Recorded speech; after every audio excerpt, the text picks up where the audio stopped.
Assalomu alaykum. Bugun sizlar bilan mana shunaqa mazali lavash tayyorlaymiz. Demak, buning uchun bizga tovuq filesi kerak bo'ladi. Tovuq filesini mana shunaqa ko'rsatilgandek qilib to'g'rab olamiz. Demak, tovaga yog' solib, yog'imiz ozgina qizigandan keyin go'shtlarimizni solib qovurib olamiz. Qovurgan jarayonida mana shunaqa suvi chiqqunigacha, chiqib ketgunigacha qovuramiz. Chesnok, tuz, paprika, murch, koriander hamda mana shunaqa jarimyasi degan maxsus marinaddan qo'shamiz. Soyevый sousdan ham qo'shib borib 200 ml suv quyib, demak past olovda dimlab qo'yamiz. 30-40 daqiqa dimlanib turadi.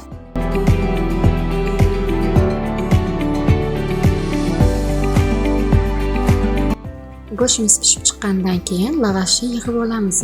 Lavashim katta bo'lganligi sababli uni ikkiga bo'lib oldim. Demak, birinchi navbatda mayonez, ketchuplarni surib, yaxshilab taqsimlaymiz. Bir xil tekislikda uni ustidan go'shtimizni qo'yib olamiz.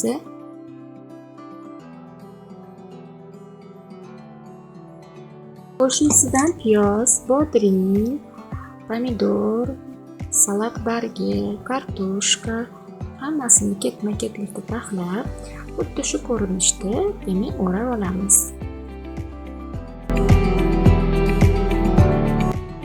Lavashimizni tovaga joylab, hamma taraflarini bir xil qilib qizartirib olamiz.